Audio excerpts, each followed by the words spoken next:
माता की, हिंदुहृदय सम्राट शिवसेना प्रमुख बाळासाहेब ठाकरे यांचा, धर्मवीर आनंद दिघे साहेबांचा,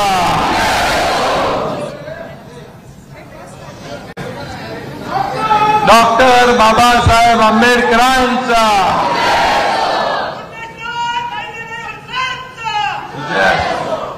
आजच्या या महायुतीच्या फक्त प्रमुख पदाधिकाऱ्यांच्या मेळाव्याला उपस्थित शिवसेनेचे ज्येष्ठ नेते गजानन कीर्तीकरजी, आपले उमेदवार आणि आमदार रवींद्र वायकरजी, आमदार अमित साटमजी, आमदार भारतीताई लवेकर, आमदार विद्याताई ठाकूर, शिवसेनेचे प्रवक्ते आणि उपनेते संजय निरुपमजी, जयप्रकाश ठाकूर, शालिनीताई ठाकरे, कला शिंदे, संतोष मेडेकर, प्रकाश जाधव, अजय विचारे, मुरजी पटेल, गुलाबचंद दुबे, दीपक सावंत, हा डॉक्टर दीपक सावंत आपले माजी मंत्री, कमलेश राय, आणि कोण राहिला असेल, झालं कोण राहिला असेल तर ज्यांनी चिठ्ठी दिली त्याची चूक आहे. खरं म्हणजे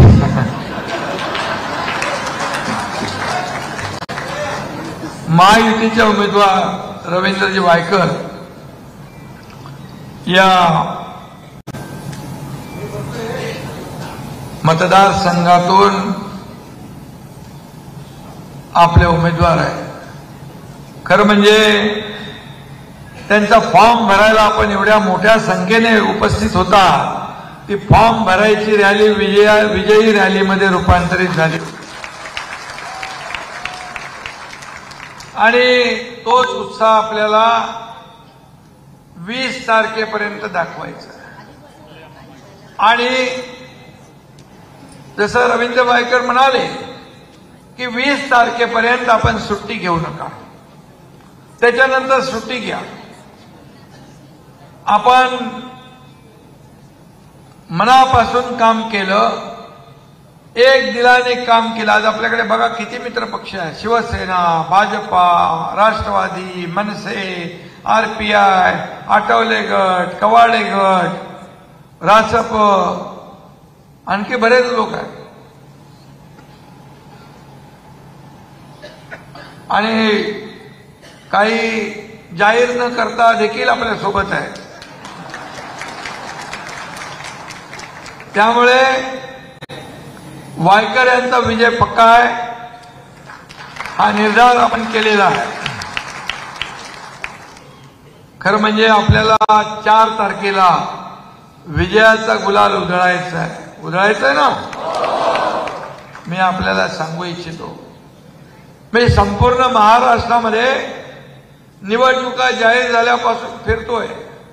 पहिला फेज विदर्भ, मराठवाडा, दुसरा फेज. या पहिल्या आणि दुसऱ्या फेजमध्ये महायुती प्रचंड आघाडीवर आहे. महायुतीचं वातावरण अतिशय चांगलं आहे आणि म्हणून मी खात्रीपूर्वक सांगतो, 3रा, 4था आणि 5वा टप्पा देखील महायुतीला अतिशय पोषक आहे. आणि महायुती या महाराष्ट्रामधून आपलं जे मिशन 45 ते पूर्ण करून मोदीजींचे हात बळकट करेल असा विश्वास आपल्या सगळ्यांना. खरं म्हणजे आज पाहिलं आपण, पहिले शिवसेना भाजप युतीचं सरकार होतं. तुम्हाला सगळ्यांना माहित आहे की 2.5 वर्षाचं महाविकास आघाडीचं सरकार आपल्याला का घालवावं लागलं? कारण ते युतीचं सरकार, महाविकास आघाडीचं सरकार जे स्थापन झालं ते मुळामध्ये वैचारिक आणि विचारधारा सोडून स्थापन झालं. आपल्या सगळ्यांना माहित आहे की शिवसेना भाजप युती होती आपली. निवडणुकीमध्ये सरकार कुणाबरोबर स्थापन व्हायला पाहिजे होतं? कुणाबरोबर व्हायला पाहिजे होतं? शिवसेना भाजपा युतीचं गठबंधन सरकार स्थापन व्हायला पाहिजे. परंतु दुर्दैवाने जेव्हा निकाल सुरू झाले तेव्हा स्टेटमेंट येऊ लागली, आम्हाला सर्व दरवाजे खुले आहे. तसं बघायला गेलं तर काही ती स्टेटमेंटची आवश्यकता नव्हती. परंतु या सत्ता आणि खुर्ची ही मिळवण्यासाठी शिवसेना भाजपा युती बाजूला ठेवली. लग्न एकाबरोबर, संसार दुसऱ्याबरोबर. आणि मग बाळासाहेबांचे विचार सोडले, बाळासाहेबांची भूमिका सोडली आणि तमाम या महाराष्ट्रातल्या जनतेला जे अपेक्षित होतं त्याच्या नेमकं विरुद्ध केलं. मग महाराष्ट्राच्या जनतेबरोबर विश्वासघात कोणी केला, बेईमानी कोणी केली. मग जे आरोप करताय हे खरे आरोप त्यांच्यासाठी लागू होत आहे. कारण बेईमानी, विश्वासघात फक्त एका खुर्चीसाठी. बाळासाहेब नेहमी सांगायचे, या काँग्रेसला दूर ठेवा. बाळासाहेबांनी कधीच काँग्रेसला जवळ केलं नाही, पण या काँग्रेसला कडेवर, डोक्यावर घेतलं, सरकार स्थापन केलं. मला आठवतंय, शालिनीताई तिकडे आहात आपण, मी आमदारांबरोबर होतो. मला राज ठाकरे साहेबांचा फोन आला तिकडे, अरे एकनाथ काय करताय तुम्ही, हे सरकार कुणाबरोबर स्थापन करताय? महाविकास आघाडी, काँग्रेस राष्ट्रवादी बरोबर, शरद पवारांबरोबर. बोलो साहेब मी छोटा कार्यकर्ता आहे, हे नेतृत्वाने हे ठरवलंय आणि हे आम्हालाही मान्य नाही. म्हणजे तेव्हा त्यांनी सांगितलं जे करताय ते अतिशय चुकीचं करताय आणि हे सरकार विचारांचं, बाळासाहेबांच्या विचारांचं सरकार स्थापन व्हायला पाहिजे होतं. ते न होता दुसरं झालं. आणि महाविकास आघाडीने काय केलं? 2.5 वर्षात काय केलं? लॉकडाऊन. लॉकडाऊनच्या नावाखाली सगळं बंद, सण उत्सव सगळे बंद, सगळे प्रकल्प बंद. आपल्या अहंकारामुळे, बालहट्टामुळे आरेचं कारशेड बंद, तिकडे मेट्रो बंद, हे बंद, ते बंद, समृद्धी बंद, अटल सेतू बंद, सगळं सगळं बंद. मग आपलं सरकार आपण स्थापन केलं, याचं कारण शिवसेनेचं खच्चीकरण होत होतं, शिवसैनिकांचं खच्चीकरण होत होतं आणि उघड्या डोळ्याने आपण पाहतो. आणि म्हणून आमदार, तुम्हाला थोडंसं माहिती आहे सगळं, परंतु मी तुम्हाला थोडी पार्श्वभूमी सांगण्याचा प्रयत्न या ठिकाणी करतोय. आमदार आपले सगळे म्हणाले, आम्ही कसं निवडणूक लढवायची, कसं लोकांसमोर जायचं, निधी नाही, काय नाही. वायकर तिकडे होते, वायकरांना पण पैसे मिळत नव्हते, कोर्टात गेले. आणि म्हणून सरकार आपल्याला, काही भारतीय जनता पक्षाच्या लोकांना आतमध्ये घालण्याचे प्रयत्न होता, सगळा होता. म्हणून एकनाथ शिंदेने धाडस केला आणि तुमच्या मनातलं सरकार आणलं. सण उत्सवाची बंदी हटवली, विकासाचे मार्ग सगळे खुले केले. 50 आमदार आणि त्यानंतर 13 खासदार इथे त्याच्यावर बसलेले. वायकर थोडे उशिरा आले, ठीक आहे. जसं जसं अनुभव लोकांना येतोय तसं तसं येतात लोक.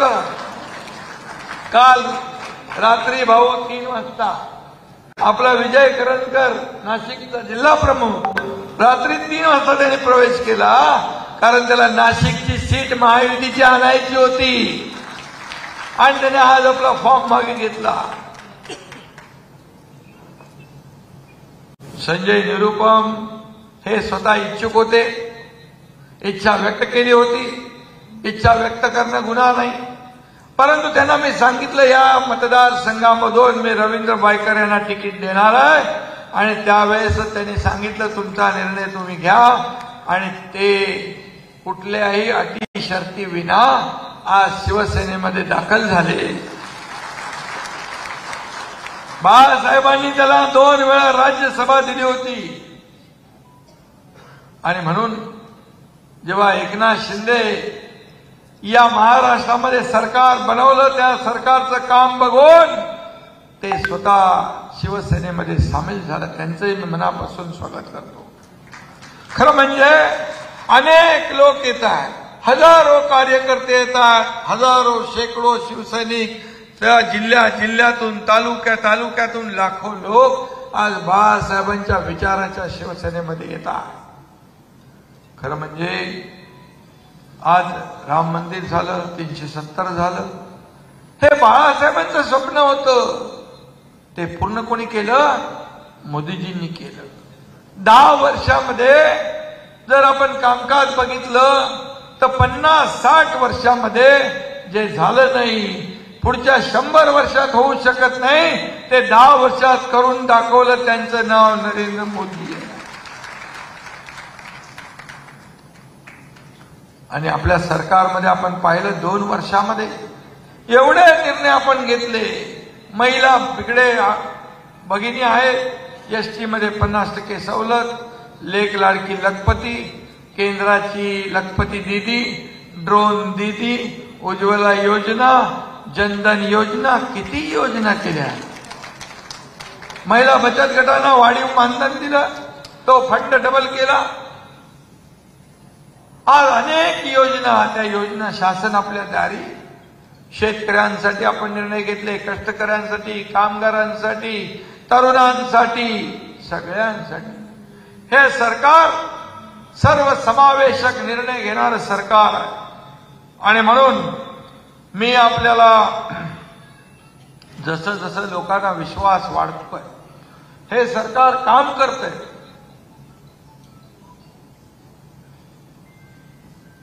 भाषण करून जरा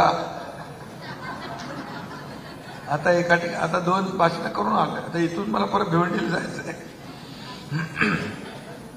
मोदी साहेब मला म्हणाले एका सभेमध्ये, शिंदेजी आपका आवाज बैठेगा. जरा तिसऱ्या सभेत बोलले बैठ गया. बोला नाही, कुछ तो इलाज करता हूं. कारण ते एवढ्या सभा घेतात, पूर्ण देशभर पायाला भिंगरी लावून फिरणारा प्रधानमंत्री आपल्याला भेटला. या जगामध्ये, देशात नाही जगभरामध्ये नंबर 1 ची लोकप्रियता लाभलेला प्रधानमंत्री आपल्याला भेटलाय. हे आपलं भाग्य. आणि म्हणून आज देश पुढे चाललाय, महासत्तेकडे चाललाय. पूर्वी आपला भारत देश पाकिस्तानचा हल्ला झाला, दहशतवादी हल्ला झाल्यानंतर आपले प्रधानमंत्री तिकडे ती कमिटी होती, त्याच्यामध्ये बोलायचे, बघा त्या पाकिस्तानी असं केलंय, पाकिस्तानी तसं केलंय, त्यांना समजवा. असा मजबूर भारत होता. आता मजबूत भारत आहे प्रधानमंत्रींच्या नेतृत्वाखाली. आता पाकिस्तानी डोळे वटारले, बॉम्बस्फोट तर दूर. पहिले आपल्या सैनिकांची मुंडकी छाटून तिकडे न्यायचे, आपण बघत राहायचो दुबळ्यासारखे. पण आता पुलवामाचा हल्ला झाल्यानंतर बालाकोटचा सर्जिकल स्ट्राईक करणारा प्रधानमंत्री आपल्याला लाभलेला. ईट का जवाब पत्थर से देने वाला है. आणि म्हणून हा फरक आहे.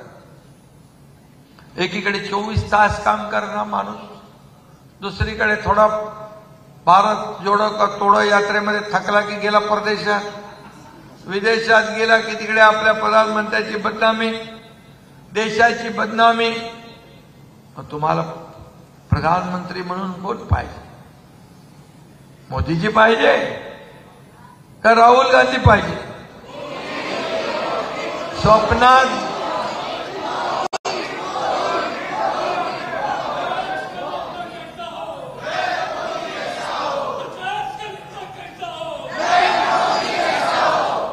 स्वप्नात देखील विचारलं तरी सुद्धा नरेंद्र मोदी यांचंच नाव लोक घेतील.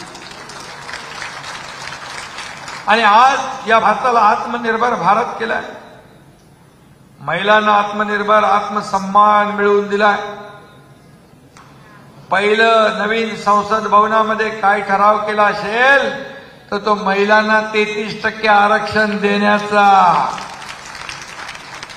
आणि आपलं हे सरकार पण महिलांचा सन्मान करणार आहे, नारी शक्तीचा सन्मान करणार आहे.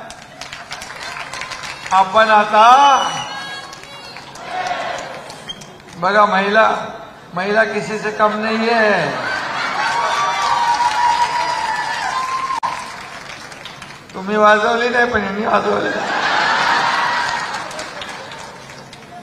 नारी शक्ती त्याला सन्मान करण्यासाठी आपल्या सरकारने निर्णय घेतला.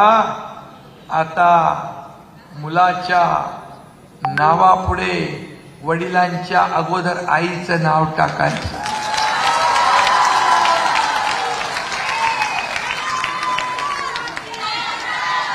छत्रपती शिवाजी महाराजांनी कल्याणच्या सुभेदाराच्या सुनेचा जसा सन्मान केला होता, छत्रपती शिवाजी महाराजांचा आदर्श डोळ्यासमोर ठेवून आपण काम करतोय.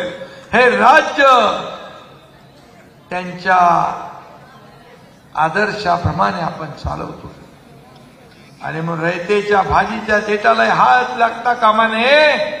हे छत्रपती शिवाजी महाराजांचं एक रयतेच्या पोटी प्रेम होतं, रयतेच्या बद्दल प्रेम होतं. आणि म्हणून सर्वसामान्य माणसाला न्याय देणारं सरकार आपला. आज जे निर्णय आपण घेतले ते आपल्या समोर आहे. 2.5 वर्षात सगळं बंद होतं, ठप्प होतं, निगेटिव्हिटी होती. तुम्हाला काय मिळणार यापेक्षा मला काय मिळणार. उद्योग आले की आमचं काय तर जायचं पळून. मला काय मिळालं पेक्षा मी या देशाला काय देतोय हे बघणारं राज्य करता पाहिजे. मला काय मिळालं त्यापेक्षा या राज्यातल्या गोर गरीब जनतेला काय मिळालं हे पाहणारा राज्य करता पाहिजे. अहंकार इगो हा न ठेवता आपल्या सत्तेचा अधिकाराचा वापर गोर गरिबांच्या सेवेसाठी केला पाहिजे, या राज्याच्या सर्वांगीण विकासासाठी केला पाहिजे. मी आपल्याला सांगू इच्छितो, हे राज्य 2 वर्षामध्ये सगळे बंद पडलेले, बंद पाडलेले सगळे प्रकल्प आपण सुरू केले. स्पीड ब्रेकर घातलेले सगळे स्पीड ब्रेकर हटवले.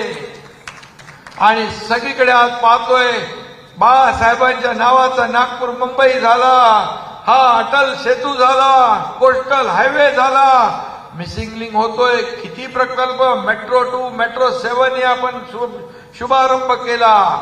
मेट्रो 3चं काम थांबवलं. मी म्हणालो असं करू नका. बोले नाही, 10,000 कोटीची चौकशी लावा. बोला अजून तो प्रकल्प मागे जाईल. 10 वर्ष अजून 20,000 वाढतील, लोकांच्या खिशातले पैसे जातील. आणि ते फार माझ्या मागे लागले. मी म्हणालो आता वेळ आलेली आहे. आणि मग सगळं भरून आल्यानंतर एकदा मग काय होतं त्याप्रमाणे मग सरकारचा टांगा पलटी करून टाकला. नवीन सरकार आणलं. सोपं काम होतं काय, पण त्याला धाडस लागतं. ते धाडस या एकनाथ शिंदेने दाखवलं. आणि म्हणून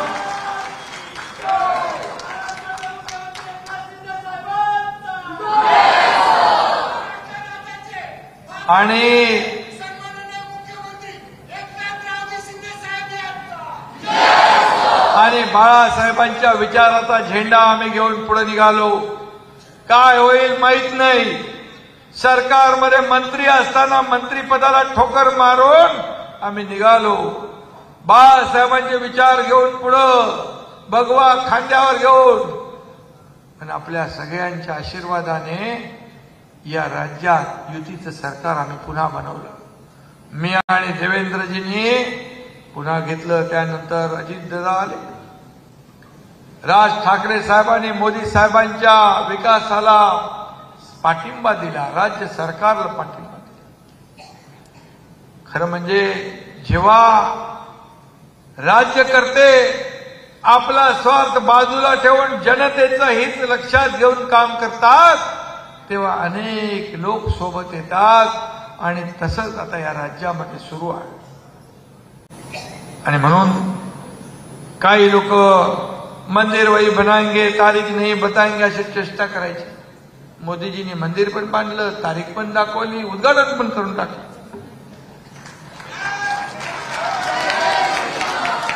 आणि म्हणून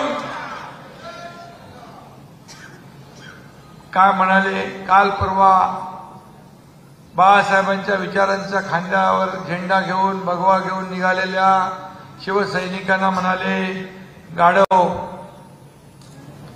शिवसैनिक गाढव नाही, ये लंबी रेस का घोडा है।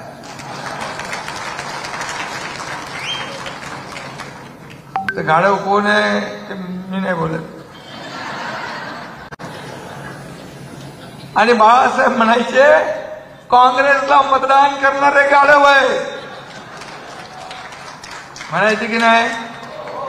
मग आता ज्या काँग्रेसला दूर ठेवलं त्यांना मतदान करण्याचं काम कोण करणार आहे? मग गाढव कोण? मी नाही बोलत, मी त्यांची भाषा बोलत नाही।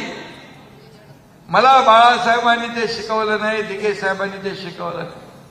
आणि म्हणून आज तेच मतदान करायला निघाले ज्यांनी बाळासाहेबांना नेहमी बाळासाहेबांच्यावर आरोप केले, सावरकरांवर आरोप केले, तेच आज पंजाला मतदान करायची भाषा करतायत। हे महाराष्ट्राचं दुर्दैव आहे। आणि म्हणून मी एवढंच आपल्याला सांगेन, महायुतीची वज्रमूठ भक्कम आहे आणि ही वज्रमूठ आपण अधिक मजबूत करूया, अधिक मजबूत करू। आपला अजेंडा काय? विकासाचा अजेंडा आहे। आज आपण एवढं काम केलंय की त्याच्यापासून आपले लक्ष विचलित करण्यासाठी नवीन नवीन फंडे, नवीन नवीन संभ्रम पसरवण्याचं काम करताय। संविधान बदलणार म्हणतात। बाबासाहेबांनी घटना लिहिली, बाबासाहेबांच्या घटनेमुळे आज सर्वसामान्य कुटुंबातला एक मुलगा या देशाचा प्रधानमंत्री होऊ शकला। बाबासाहेबांच्या घटने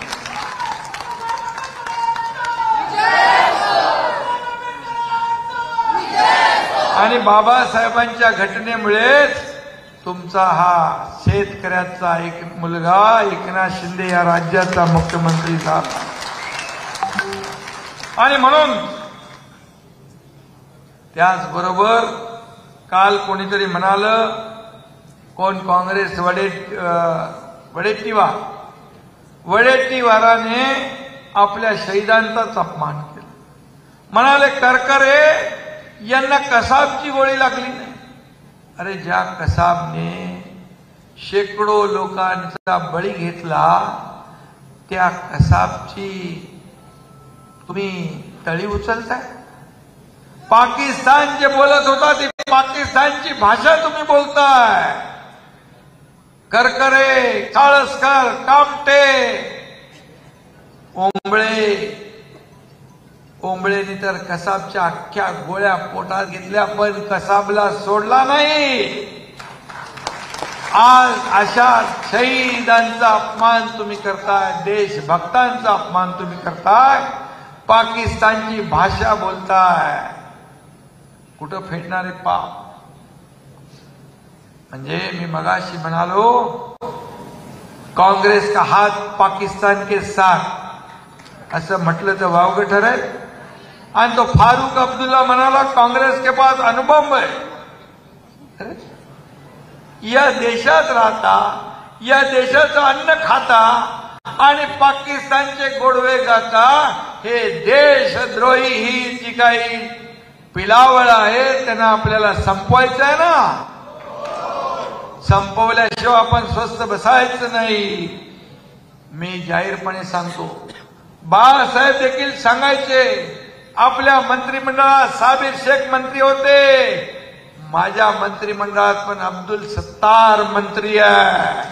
देशभक्त मुसलमान जे आहेत हे आपले आहे. देशभक्त मुसलमान, देशभक्त हिंदू, देशभक्त शीख, देशभक्त ईसाई, सगळे जे देशावर प्रेम करतात ते आपले आहे. आज बीजेपीने एक कुठली जाहिरात काय टाकली होती, आम्ही काय मत इथं दिल्यावर फटाके कुठे पुन्हा पाकिस्तान का भारतात, एक जाहिरात दिली. त्या जाहिरातीवरून महाविकास आघाडीमध्ये इलेक्शन कमिशनकडे जाणार काँग्रेस, कोर्टात जाणार. अरे काँग्रेसचं नावच नाही त्याच्यामध्ये. बोले मत इथं मिळाल्यावर फटाके कुठे फोडणार, भारतात का पाकिस्तानात, याच्यामध्ये काँग्रेसचा काय उल्लेखच नाही. पण चोराच्या मनात चांदणं त्यांनी ते स्वतःवर लागू करून घेतलं, कारण पाकिस्तानची भाषा आता ते बोलू लागले. आणि म्हणून आता पाकिस्तान आपल्या देशाकडे डोळे वटारून पाहू शकत नाही, कारण आज आपल्या देशाला मजबूत प्रधानमंत्री लाभलेला. गेले ते जुने दिवस 2014 पूर्वी बघा, बॉम्बस्फोट झाले, पुण्यात झाला, दिल्लीत झाला, मुंबईत झाले, रेल्वेत झाले. त्या बॉम्बस्फोटमध्ये फक्त हिंदू मेले का? हिंदू पण गेले, मुसलमान पण गेले, शीख पण गेले, ईसाई पण, जो भेटला तो गेला. करप्शन, भ्रष्टाचाराचे घोटाळे एवढे निघाले. 2014 नंतर एक तरी बॉम्बस्फोट करण्याची हिंमत दाखवली कोणी? भ्रष्टाचाराचा एक तरी प्रधानमंत्र्यांवर आरोप करण्याचं धाडस कोणी केलं? असा बेदाग प्रधानमंत्री आहे. आणि भ्रष्टाचाराने भरभटलेले हे काँग्रेसवाले प्रभाकर कुठे आहे? एक जरा ती हे दे ना, 2च मिनिटात दाखवतो काय ते. म्हणजे माणूस कसा बदलतो, सरडा रंग बदलतो पाहिलेला आपण, पण एवढ्या फास्ट स्पीड मध्ये. आणि म्हणून आज आपल्याला मी एवढंच सांगेन, सगळे म्हणतात ना मोदी म्हणजे कोण आहे, मोदी म्हणजे काय आहे, तर मोदी समोर बसलेले आहे. पण जर तर नरेंद्र मोदी एक पर्याय म्हणून बाजूला ठेवा, तुम्ही दुसरा पर्याय देताय. एक तरी लायक चेहरा काँग्रेसकडे आहे, जो पंतप्रधान पदाची खुर्ची नवे मान मनात आणि जबाबदारी सांभाळू शकेल असं देताय. कोणी राहिलेलं नाहीये, सगळे बरबटलेले आहेत. कोण कोळशात बरबटले आहेत, कोण 2G मध्ये बरबटलेत, कोण कशात बरबटलेत, सगळं बरबटलेलं. तुम्ही नरेंद्रभाईंना मत देत नाही आहात, तुमच्या भवितव्याला मत देत आहात, तुमच्यासाठी तुम्ही मतदान करणार आहात. बघितलं? आता म्हणतात नरेंद्र मोदी, ओनली काँग्रेस, हट्ट पंजा. अरे सरडा रंग बदलतो, पण एवढ्या स्पीडने रंग बदलणारा नवीन. आणि म्हणून रवींद्र वायकर इकडे आहेत, त्यांना अनुभव आहे. किती निवडणुका लढवल्या तुम्ही? 4, 5, 7, 8 लढवल्या. 4, 8 निवडणुका लढवल्या. आणि 8 निवडणुका लढवलेला रवींद्र वायकर यांना विधानसभेत देखील 90,000पेक्षा जास्ती मतं मिळालेली आहे. आज रवींद्र वायकर, अमित साटम, आपल्या लवेकरताई, ठाकूरताई, इथे 4 जण झाले. आणि बाकी तर आपल्यासोबत आहेतच.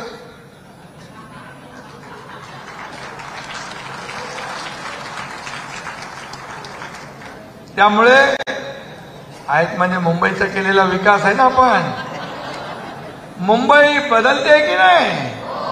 अरे खड्डेमुक्त मुंबई करतोय आपण. मी मुख्यमंत्री झाल्या आयुक्ताला बोलवलं. मी बोले काय रोज खड्ड्यामधून प्रवास करायचा, काय प्रॉब्लेम आहे? तो बोले काय दरवर्षी आम्ही ते रिपेअर करतो. कशाला? काळ्याचं पांढऱ्याचं काळं कशासाठी? 3,500 कोटी रुपयाचा हिशोब त्यांनी मला दिला. बोले 10-15 वर्षात एवढे खर्च झाले. मी म्हणालो बिलकुल चालणार नाही. आणि पहिला फेज आपण सुरू केला 6,500 कोटीचा, दुसरा 6,000 कोटी. आता त्याचं काम सुरू झालंय. 2 वर्षामध्ये खड्डे मुक्त मुंबई. सुशोभीकरणाची कामं सुरू आहेत. डीप क्लीन ड्राईव्ह सुरू आहे. प्रदूषण खाली आलंय. मुंबईचं पोल्युशन कमी झालंय. बाळासाहेब ठाकरे आपला दवाखाना सुरू झाला ना आपल्याकडे. ही आयडिया माझी आहे.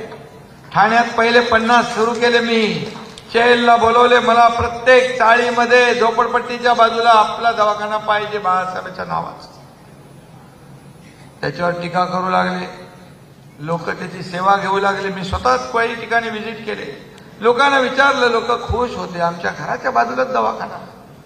147 प्रकारच्या टेस्ट फ्री, औषध फ्री, इंजेक्शन फ्री, सगळं फ्री. त्याला एक पोट दुखू लागलं. मी सांगितलं त्यांना ज्यांच्या पोटात दुखतंय त्यांना पण या बाळासाहेब ठाकरे दवाखान्यात फ्रीमध्ये उपचार देऊन टाका. आज मुंबई हे आंतरराष्ट्रीय शहर आहे. आंतरराष्ट्रीय दर्जाचं शहर आहे. मुंबई ही आपली आर्थिक राजधानी आहे. जगभरातले लोक इकडे येतात. मग मुंबई कशी पाहिजे. आज रात्रीची लाईट बीट दिसते. चांगलं वाटतं ना. बरं वाटतं ना. मुंबई बदलते. मुंबई स्वच्छ सुंदर डीप क्लीन ड्राईव्ह म्हणाले मुख्यमंत्र्यांचं काम आहे का. जे लोकांच्या हिताचं आहे त्यासाठी मुख्यमंत्री रस्त्यावर उतरेलच. नाले सफाई बघायला मी गेलो. कुठला मुख्यमंत्री कधी गेला होता. बोले नाले सफाई तर हे काय मुख्यमंत्र्यांचं काम असतं. पण मला अभिमान आहे. मी गेलो आणि सांगितलं चेलला जिथे पाणी साचणार नाही त्या अधिकाऱ्याचा सन्मान करू. तिथे पाणी साचेल त्या अधिकाऱ्याला नारळ देऊ आणि घरी पाठवू. बिलकुल पाणी साचलं नाही. किती कचरा काढला, किती गाळ काढला, किती चिखल काढला याचा आम्हाला काही हिशोब दाखवू नका तुम्ही. हा फरक आहे. सिस्टीम अलर्ट होते, काम करते, त्याचा फायदा होतो. आणि म्हणून घरी बसून हे करता येतं का. होऊ शकतं का. फेसबुक लाईव्ह होऊन करून काय राज्य चालवता येतं का. त्याला फेस टू फेस लोकांमध्ये जावं लागतं. आणि मी तुम्हाला सांगतो किती काही आरोप केले तरी सुद्धा आरोपाला मी कामाने उत्तर देतो. आरोपाला आरोपांना. आणि म्हणून जिथे जिथे जातो हजारो लोक प्रेमाने स्वागत करतात. रवींद्र वायकर जसं म्हणाले की या मतदारसंघात देखील हा आपला महायुतीचा बालेकिल्ला आहे आणि आपण एकजुटीने 20 तारखेपर्यंत काम करायचंय. 20 तारखेनंतर रवींद्र वायकर तुमची 5 वर्ष सेवा करतील. एकही कुणाची तक्रार येणार. फक्त 40 पैकी 32 नगरसेवक आपले आहेत. 4 आमदार आपले आहेत. मग कसं काय कोण जिंकू शकतो दुसरा माणूस. आणि बाकी आहेत ते पण ते मी गणित करत असतो नंतर. आता मी कोल्हापूरला गेलो. तिकडे म्हणाले कोल्हापूरला येऊन बसला मुख्यमंत्री. मोदीजी सारखे महाराष्ट्रात येत आहेत. अरे काय बंदी आहे का. बंदी आहे. तुमचा कार्यक्रम करायलाच मोदी येत आहेत सारखे महाराष्ट्रात. आणि मी पण जिथे जाऊन बसतो तिथं पूर्ण करेक्ट कार्यक्रम करून येतो. त्यामुळे आपल्याला बघा मी एवढंच सांगतो. आपण सगळेजण आपले दलित बांधव आहेत, हिंदू आहेत, मुस्लिम आहेत, सिख आहेत, ईसाई आहेत, सगळ्यांना मी सांगतो केवळ आणि केवळ फक्त वोट बँक म्हणून या सर्व लोकांना काँग्रेसने आतापर्यंत वापरलंय. परंतु बाळासाहेबांचं आपण विचार घेऊन पुढे जात असलो तरी सुद्धा सर्व हिंदू, मुस्लिम, सिख, ईसाई या सगळ्यांना सोबत घेऊन जातो. आज सांगतो मी मौलाना आझाद मंडळाला 30 कोटीची तरतूद होती. या एकनाथ शिंदेच्या सरकारने, महायुतीच्या सरकारने 500 कोटी रुपये ठेवले ना. आणि म्हणून मी एवढंच सांगतो की आज आपण सर्व समावेशक सगळ्यांना सोबत घेऊन हे सरकार चालवतो. बाळासाहेबांचा विचार पुढे नेण्याचं काम आपण करतोय. आणि म्हणून मी एवढीच विनंती करेन की येत्या 20 तारखेपर्यंत सुट्टी आपण घेऊ नका. कारण कमी वेळात आपल्याला जास्ती काम करायचं आहे.